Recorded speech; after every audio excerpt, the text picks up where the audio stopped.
welcome to something to talk about.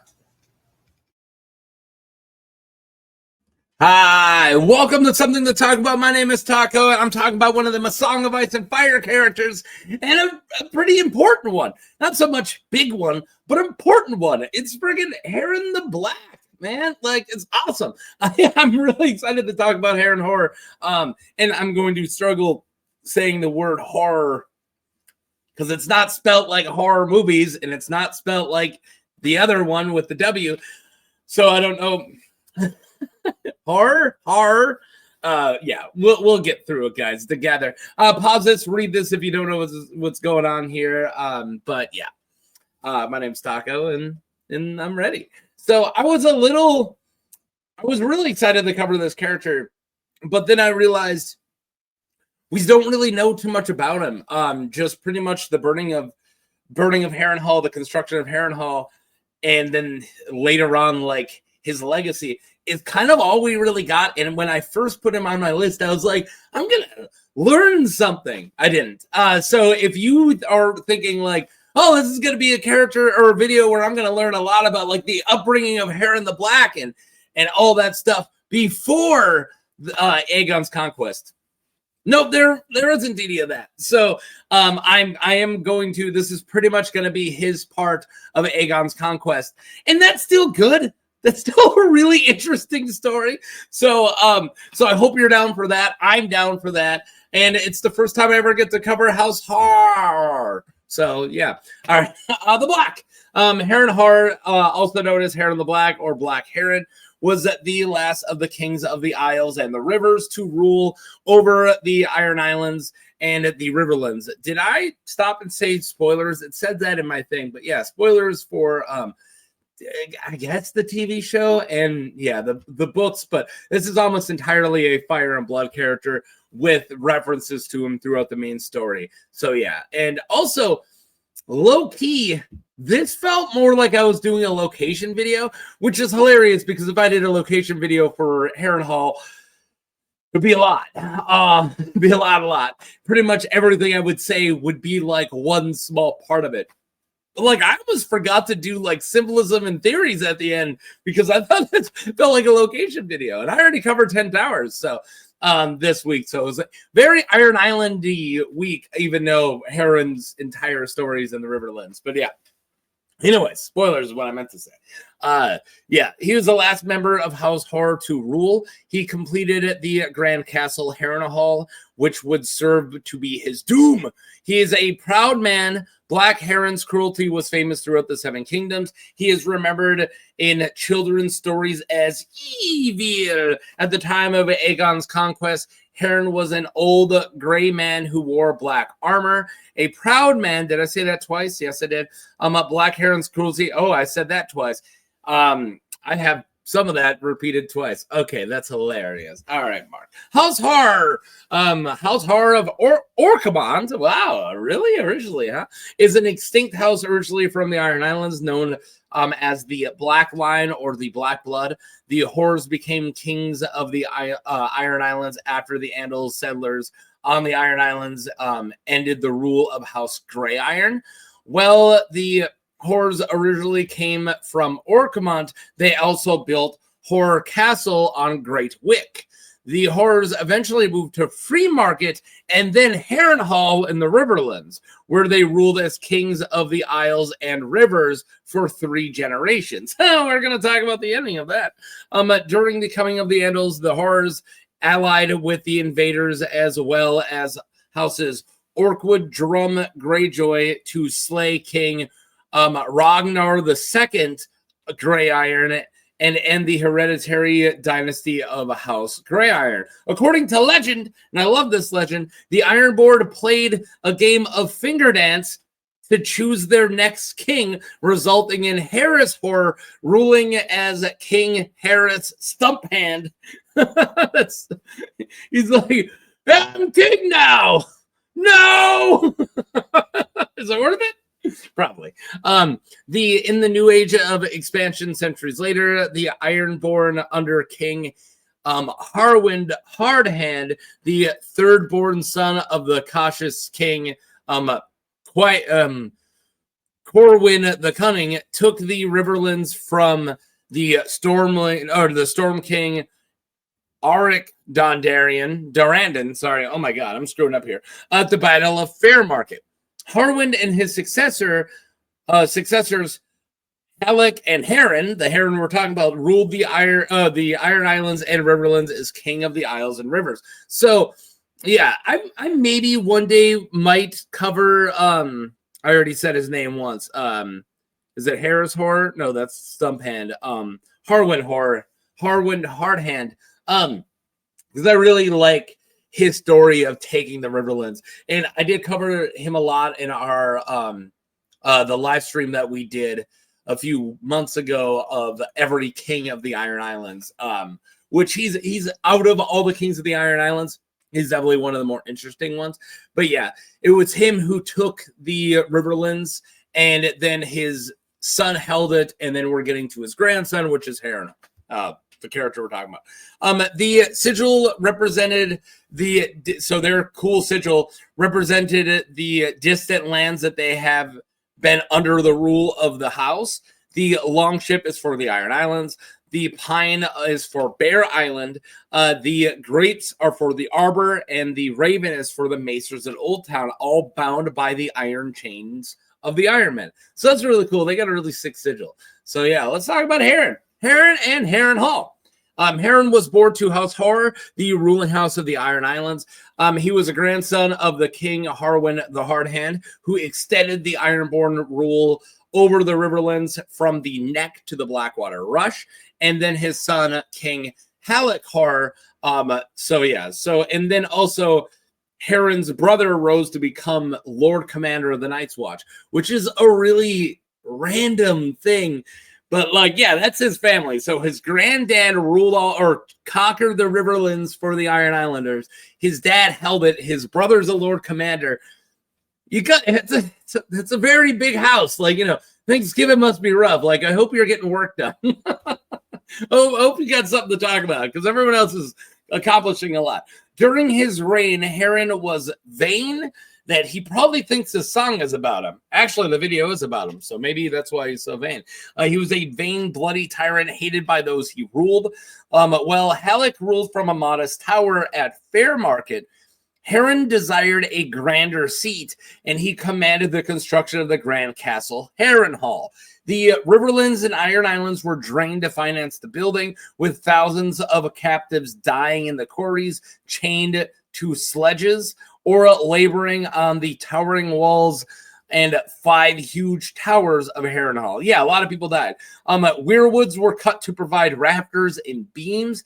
He plundered the Riverlands for materials and beggared the lords and small folk alike with his appetite for gold. After nearly 40 years, Harrenhal was at least nearing completion. The Ironborn would soon be free to seek fresh conquests. No king in Westeros was more feared than Black Harren, whose cruelty had become legend throughout all of the Seven Kingdoms.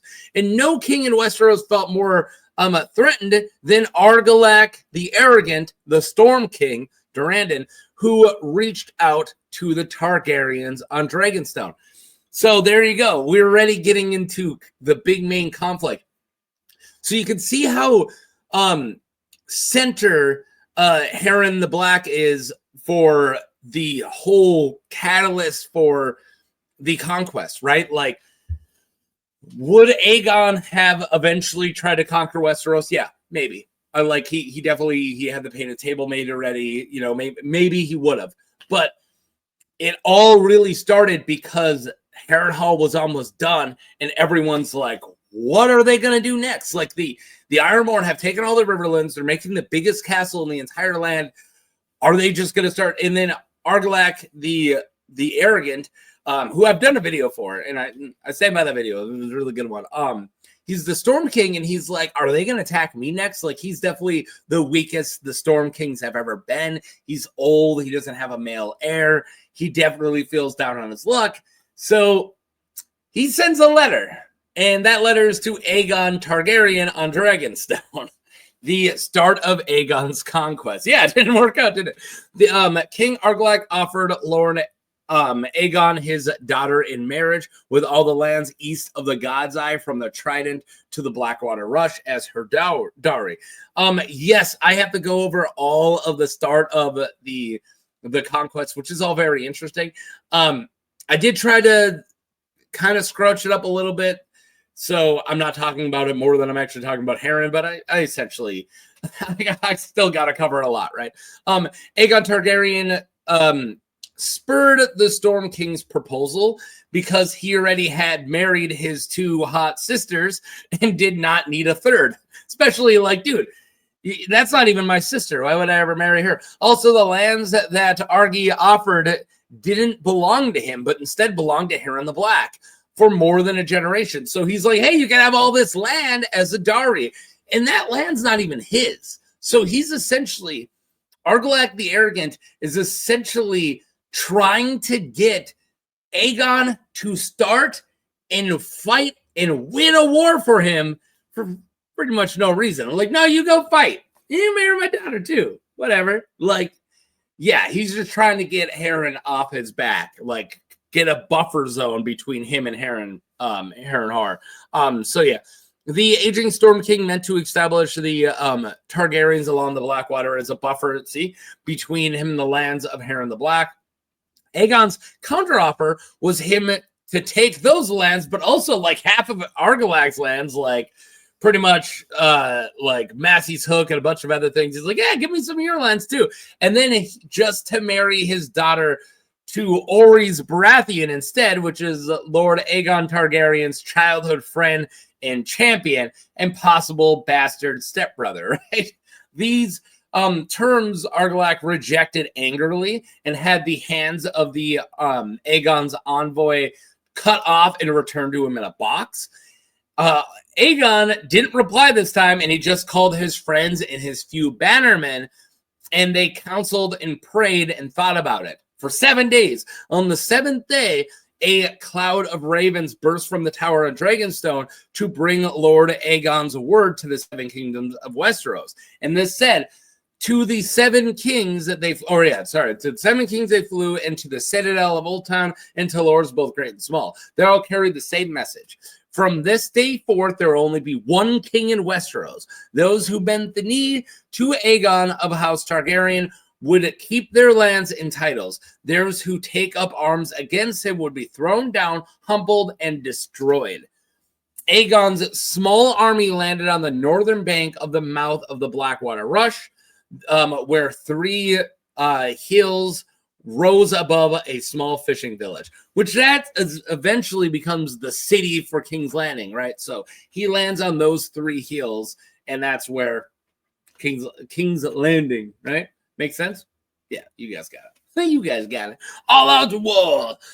Though where they landed was claimed by both Storm's End and Harrenhal, the river mouth was undefended, and the closest lords had little reason or love for the nominal overlord Harren the Black. Yeah, no one likes Harren the Black, right? So yeah, by the time Aegon was ready to march, Harren the Black already called his banners to Harrenhal. So yeah, as soon as Aegon landed, Harren's like, yep, I'm going to need an army. So yeah, the greater part of his hosts crossed Blackwater Rush, making south for Storm's End under the command of Orys Baratheon with Queen Rhaenys and Vhagar. So they're headed, Queen Rhaenys and Meraxes. So they're headed down to the fight Argilac, the Storm King. Then the Targaryen fleet under Daemon Balerion with Queen Visenya and Vhagar sailed for Goldtown and the Vale. So they're all splitting up, right? And then the king himself marched northwest to the God's Eye and Harrenhal, the gargantuan fortress that was the pride and obsession of King Harren the Black. Aegon was attacked on the south shore of the God's Eye not once but twice. The first one was the Battle of the Reeds, was a Targaryen victory, but they suffered heavy losses.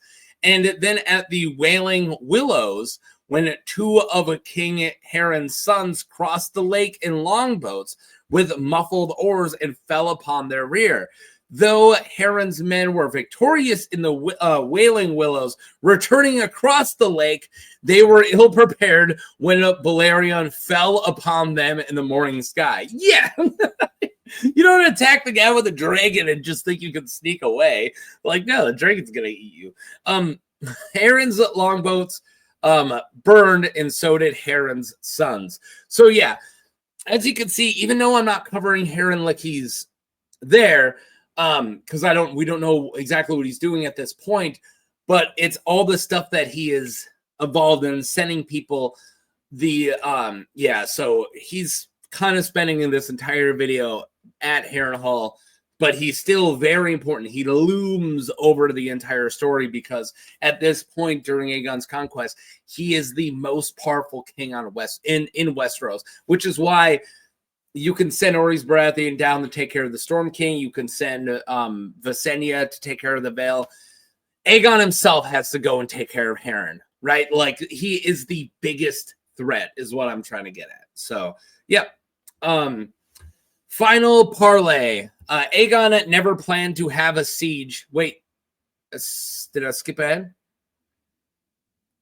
Oh, no, I got him out of order. Yep, we're good. I'm glad I noticed. Whew. Hiding in Harrenhal. Though House Hoare had ruled the Riverlands for 3 generations, the men of the Trident had no love for the Ironborn overlords thanks to how tyrannical Harren has been. The Riverlands arose against him. Like I covered earlier, I could just flip right back to it, right? But like, he spent plundering the Riverlands and the Iron Islands and taking all the gold he can and tearing down all this stuff. Literally thousands and thousands of people died to make Harrenhal. So that's why immediately, as soon as Aegon's on the scene and they know that Aegon's going to attack Harren, the River Lords are like, yeah, screw you, dude. Like, that's not how you get, you might have subservient subjects if you are cruel to them, but not faithful. And there's a difference. There's a difference between subservience and loyalty, right? And they were not loyal. They would normally listen to anything Harren wanted, but only because they feared him, right? So, yeah. Okay, so hiding in Harrenhal. The Riverlands rose against them, led by Lord Edmund Tully of Run, summoned to the defense of Harrenhal. So he was summoned because like I said earlier, Harren called his banners, and he called all of them there. But instead, Tully, even though he was summoned for the defense of Harrenhal, declared for House Targaryen instead and raised his dragon banner over the castle and then rode forth with his knights and archers to join the strength of Aegon. One by one, all of the other, feeling emboldened by this, the Lords of the Trident reduced Harren, renounced Harren and declared for Aegon the Dragon. So this included the Blackwoods, the Mallisters, the Vances, the Brackens, the Pipers, the Freys, and the Strongs, all summoned their banners and then all descended on Harrenhal with Aegon. So Aegon had not a lot of men, very small host, right? Like I skipped over, but they do kind of take over some castles right away over in the Crownlands before they branch off. But Aegon pretty much had a very, very, very small army and then lost even more men when they were attacked by Harren's sons. And and then the Battle of the Reeds and then the other battle, right? And even though there were kind of victories, he lost even more men. But by the time he gets to Harrenhal, all the River Lords go to him. That's the big... If Harren wasn't such a dick, if it wasn't such a tyrannical jerk, he probably would have... Aegon probably wouldn't even have made it there. Like, maybe he would have because he has Balerion the Black Dread, but most of his men, like, it would have been a lot worse with all the River Lords fighting him on the way. But that's not how it happened. They all, because Harren was such a butthole, they all joined Aegon, which, be nice to your men. Suddenly outnumbered, King Harren the Black took refuge in his supposedly impregnable stronghold. Harrenhal boasted 5 gargantuan towers and an inexhaustible source of fresh water. huge subterranean vaults, well stocked with provisions, and massive walls of black stone higher than any ladder and too thick to be broken by any ram or shattered by any trebuchet. Yeah, you're not breaking in, right? So Harren barred his gates and settled down with his remaining sons and supporters to withstand the siege. Yeah, he's like, oh, wait, out. This is going to be a pretty hardcore siege because you guys can't get in here. You can't break those walls. And I have a lot of food. So, yeah. So then they do a final parley. Now we're at this slide now. Aegon never planned to have a siege. Yeah, he's like, yeah, you're not having that siege. I'm not letting you just hang out in there. Once he had joined his power with the river lords and surrounded the castle, he sent a maester to the gates under a peace banner to parley. Harren emerged to meet him. Harren was an old man and gray, yet still fierce in his black armor. Each king had his banner bearer and his maester in along. So they're both bringing people with and maesters. So the words that were exchanged are still remembered. Yeah, like they were written down by these maesters. So Aegon told him to yield and that he may still be a lord of the Iron Islands, and told him that he had 8,000 men outside his walls. Harren said, "What is outside my walls is no concern to me. Those walls are strong and thick." And Aegon reminds him that dragons can fly. You can fly over walls. And Harren answers back, "I built in stone. Stone does not burn." We'll see. Completely over it, Aegon tells him, "When the sun sets, your line shall end." Yeah, that's like the most cold-hearted, like, dude, I'm not only going to kill you, I'm going to kill everybody. Like, this is your last chance. That's some hardcore stuff. Harren spat at that and returned behind his walls. He sent every man of his to the ramparts, armed with spears, bows, and crossbows, promising lands in witches, just a couple of witches. I got 3 witches over here. You can have them. Promising lands in riches to whichever of them could kill the dragon. Harren the Black proclaimed, "Had I a daughter, the dragon slayer would claim her hand as well. Instead, I will give him one of the Tully's daughters, and all 3 if he likes. Or they may pick from the Blackwood whelps or Strongs. Any girl born of these traders of the Trident, these are lords of yellow mud." Yeah, he's like, yeah, you kill a dragon, I'll give you everything you want. Like, good luck, though, right? Yeah, burning of Harrenhal. Did it work out? No, it didn't. Then Harren the Black retreated to the tallest tower, the Kingspire Tower, surrounded by his household guard, to sup with his remaining sons. As the sun went down, I just wrote Dow, Black Harren's men stared into the gathering darkness with their spears and crossbows, waiting for a dragon, but the dragon never showed. And some thought Aegon made an empty threat, like, oh, maybe he's not going to attack. But Aegon wasn't fronting. He took Balerion up high through the clouds and up until the dragon was no bigger than a fly on the moon. Only then did he descend inside the castle walls. On wings as black as pitch, Balerion plunged through the night, and when the great tower of Harrenhal appeared beneath him, the dragon roared and bathed them in black fire with swirls of red. So yeah, he didn't attack at the wall, because that's where all the crossbows and spears, not that it's easy to kill a dragon, but he's not attacking like this. He flew up and then came in. Yeah, sick. Like, and terrifying. Though Harren boasted that stone doesn't burn, the castle is made of more than just stone. Wood and wool and hemp and straw and bread and salted beef and grain all took fire. Harren's iron men were also not made of stone or iron, for that matter, and they ran across the yard burning and screaming. And even stone will crack and melt if the fire is hot enough, which it is, as Balerion the Black dread. The river lords outside said that the towers glue red against the night like 5 great candles, and they began to twist and melt as channels of molten stone ran down their sides. Yeah, that's just crazy. Harren and his last sons died in the fires that engulfed his monstrous fortress that night. House Hoare and its hold on the riverlands died with him. Yeah, I got a couple slides left, but you guys know what this means.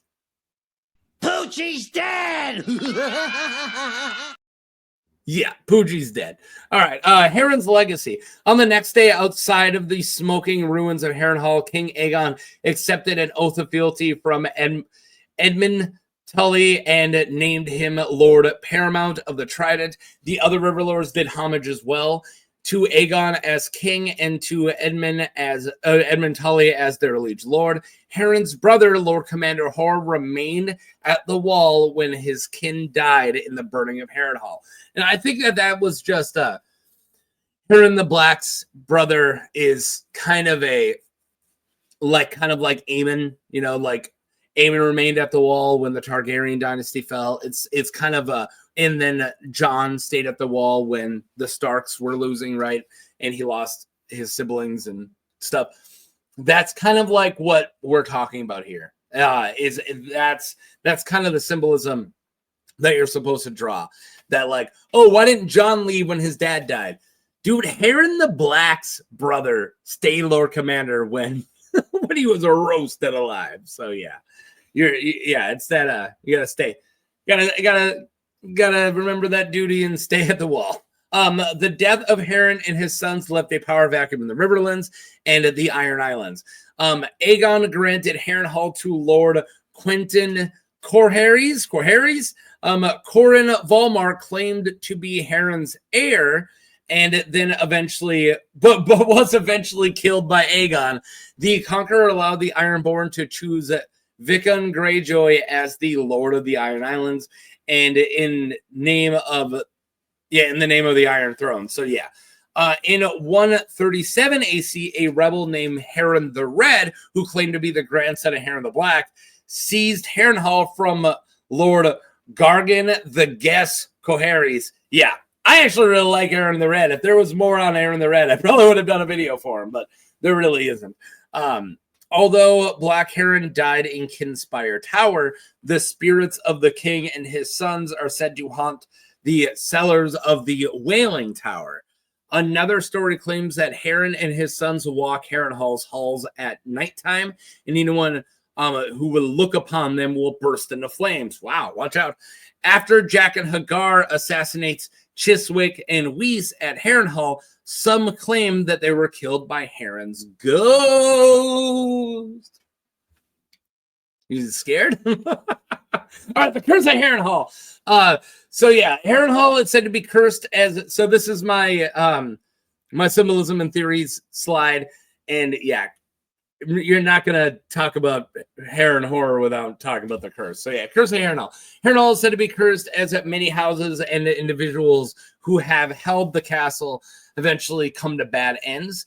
This is all thanks to Harren's hubris and the horrors that have occurred within the castle walls, with the early deaths of many of its rulers as proof.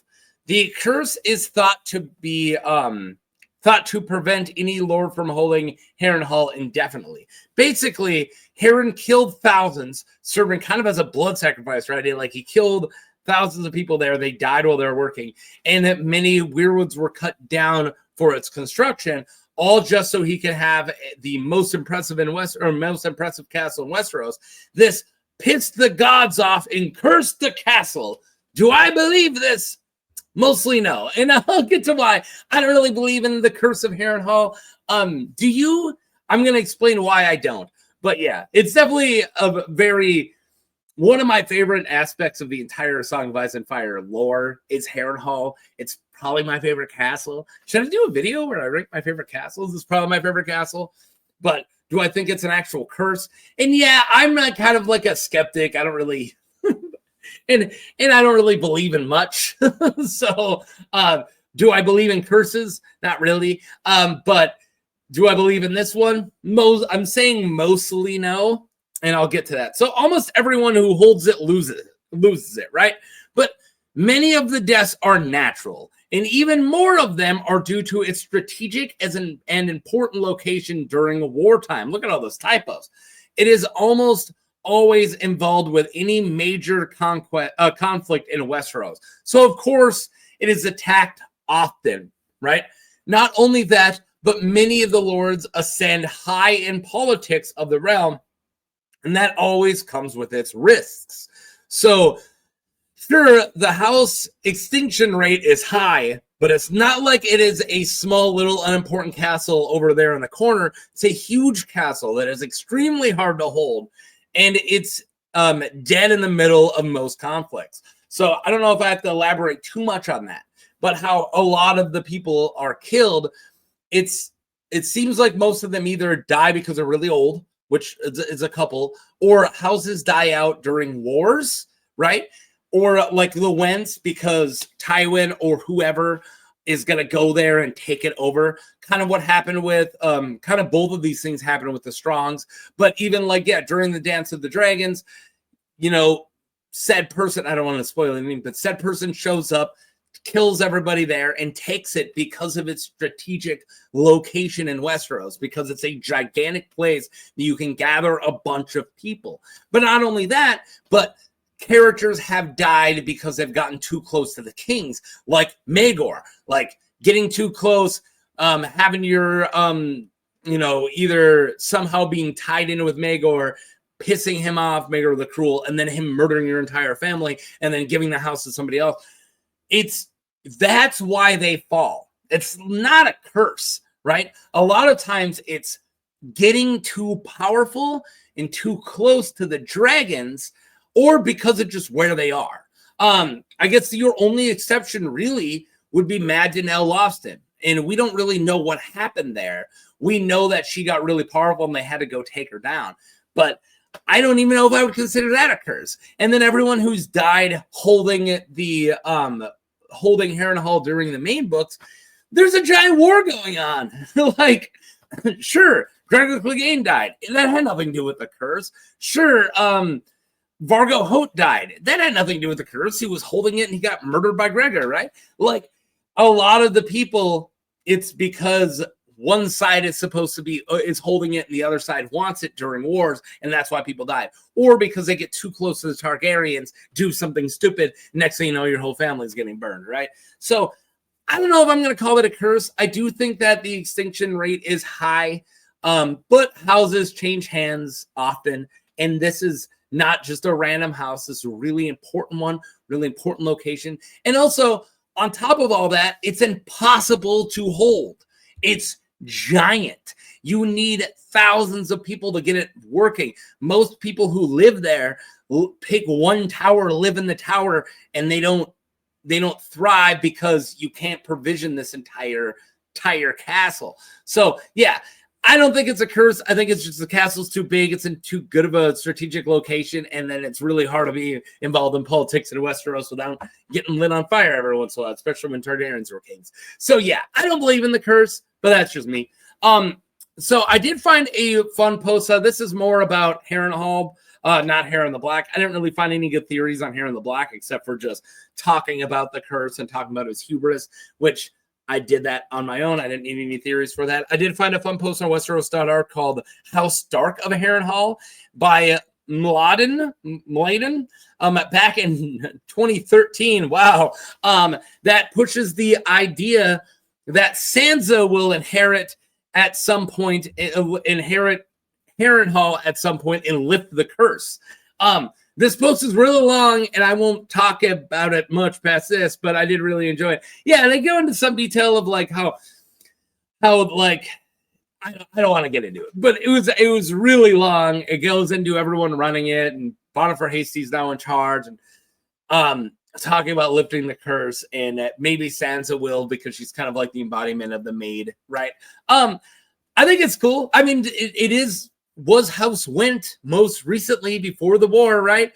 And she's a Went, well, related to Went. Her mom was grandma was a Went. Catelyn's mom was a Went. And yeah, and then also she's tied to Littlefinger, who's technically in charge of it now. So yeah, I kind of like it. I think it would be cool. House Stark of Harrenhal. I don't think it's going to happen, but it's interesting. So, yeah. Thank you guys for watching. That was Harren the Black, or just the first chapter in the Aegon's Conquest. But, yeah. What do you guys think? What do you think of Harren the Black? Do you think there's an actual curse? Let me know. Click like, subscribe. What's up? Let's hang out. All right. Never mind. I'm not going to hang out. I'm going to go. Peace.